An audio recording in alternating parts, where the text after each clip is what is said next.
On December 23rd of 1880, in a village in Austria, a young priest by the name of Joseph Moore attended a Christmas play at his church, the Church of St. Nicholas.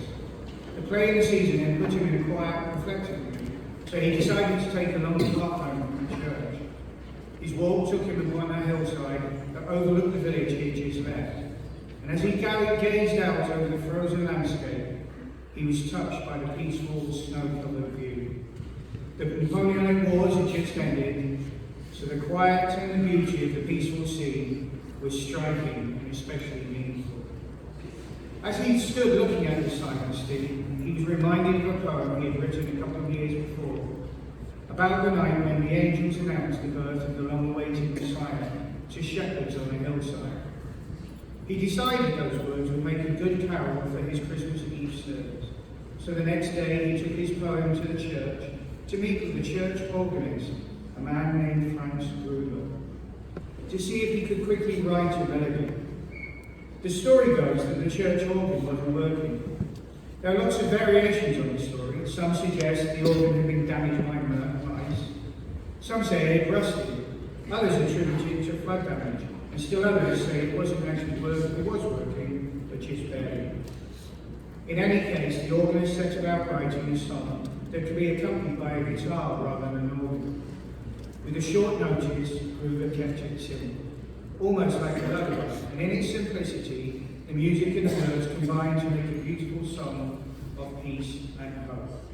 In just a few hours early that day, Gruber wrote this song, and he and Father Moore sang it that same evening at the annual Christmas Eve service. After the holiday season, an organ builder came to repair the organ, and when he had finished, he asked Gruber to play something to make sure it was working properly. Almost absently, Gruber played the melody he had written for Christmas Eve, and the organ builder was so touched by it that he asked if he might have a copy of it, so others he knew could sing it. They added that to their Christmas repertoire, and soon the carol was being sung all across Northern Europe. 20 years later, the song, still sung in German, had made it to the United States, where it was eventually translated into English. Some of the words were slightly changed, as was the melody, and this carol continued to spread across the globe, as now sung in hundreds of countries around the world. Now, fast forward to 1914, nearly 100 years after the carol was written, when Europe was deeply entrenched in World War I. The story goes, probably at least partly myth, that along the Western Front on Christmas Eve, while fighting was temporarily suspended, into the dark quiet of the night, a familiar, hauntingly beautiful melody could be heard off in the distance. It was a melody beloved and shared by the British and the French and the German soldiers. And soon, all of them were singing it together in their own languages. The barriers and defences came down, and just for a few two short hours, these soldiers laid down their weapons, crossed into one another's camps, played games, exchanged simple gifts, and joined together in song. The world is a complicated and sometimes harsh place.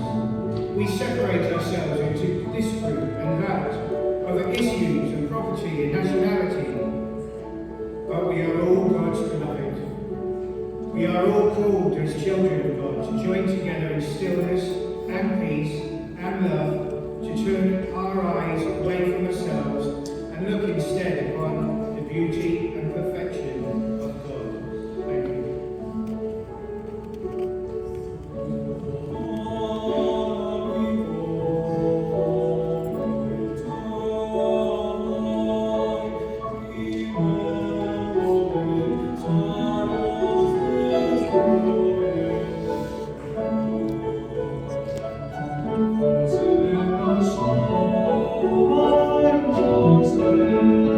Oh,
Spirit.